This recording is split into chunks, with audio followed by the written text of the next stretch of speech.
नमस्कार साथियों, आज आप सभी के सामने एक गंभीर विषय को लेकर आया हूं। साथियों, इन दिनों उत्तराखंड में निकाय चुनाव चल रहे हैं और सरकार ने इसको लेकर SC ST OBC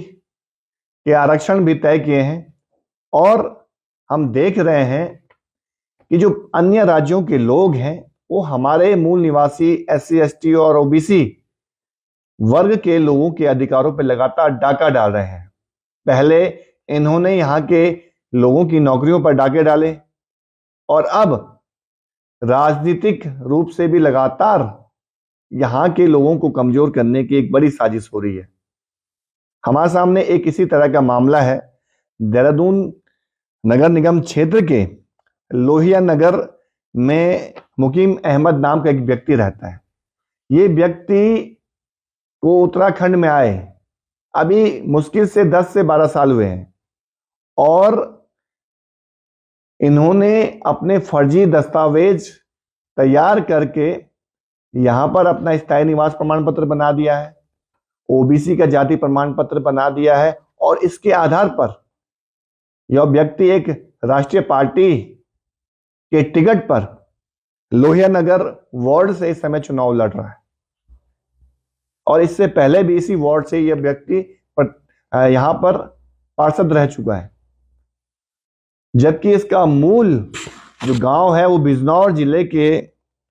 भनेड़ा में पड़ता है। उसका भाई वहां पर समाजवादी पार्टी के टिकट पर प्रधान का चुनाव लड़ रहा है।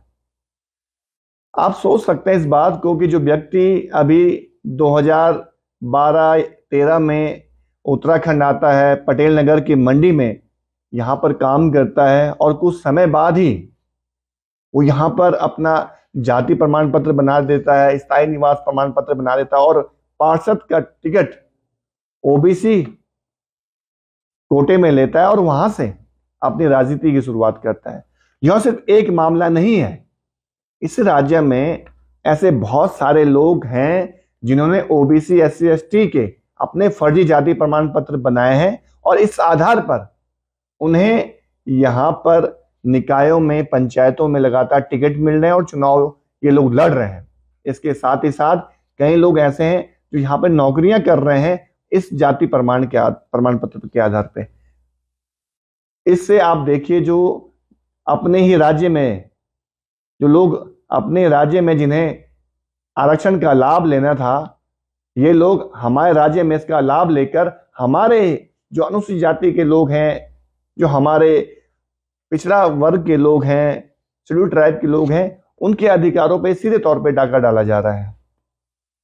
तो हम यही सरकार से लगातार बात कर रहे हैं, मांग कर रहे हैं। जो मूल निवास भू कानून का संघर्ष जो चल रहा है, इसी बात को लेकर है कि यहाँ पर इस बात की भी जांच की जाए कितने लोगों ने यहाँ फर्जी स्थायी निवास प्रमाण पत्र बना दिए हैं।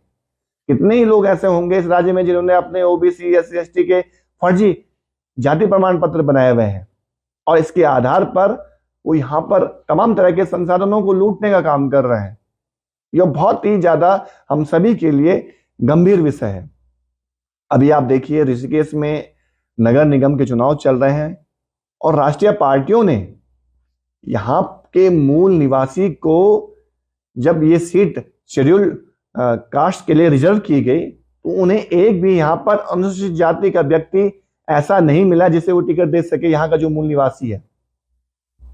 गैर मूल निवासी को यहाँ पर टिकट दे दिया जाता है। तो ये स्थिति इस राज्य की हो गई है और आने वाले समय में जिस तरह से लगातार यहाँ पर बाहर से आने वाले लोगों की संख्या बढ़ रही है, उनकी राजनीतिक पहुंच भी बढ़ रही है, तो ये हम सभी के लिए एक बहुत बड़े खतरे की घंटी है और हो सकता है कुछ समय बाद इस राज्य का, यहाँ का कोई मूल निवासी मुख्यमंत्री, विधायक, मंत्री भी न बन पाए। ये सबसे बड़े संकट के रूप में हम इसे देख रहे हैं। तो हम सरकार से लगातार इस बात की मांग कर रहे हैं। हमने निर्वाचन आयोग को भी लेटर लिखा है कि आप जाति प्रमाण पत्रों की जांच कीजिए, आप अस्थायी निवास प्रमाण पत्रों की जांच कीजिए, क्योंकि कई लोग ऐसे भी हैं जिनको आए हुए अभी उत्तराखंड में साल भर भी नहीं हुआ, उन्होंने अपने स्थायी निवास प्रमाण पत्र यहाँ पर बना दिए हैं, उन्होंने अपने जाति प्रमाण पत्र यहाँ पर बना दिए हैं। तमाम तरह से हमारे चाहे शैक्षणिक संस्थान हो, चाहे नौकरियां हो, चाहे अन्य तरह के जो लाभ यहाँ के मूल निवासी समाज को मिलने चाहिए थे, उस पर कहीं ना कहीं अन्य राज्यों से आने वाले लोग अपना कब्जा जमा रहे हैं। ये इस बात की हम सभी को चिंता है। और मूल निवास भू कानून जो संघर्ष चल रहा है इस राज्य में, जो लड़ाई चल रही है, इन्हीं सब मुद्दों को लेकर चल रही है।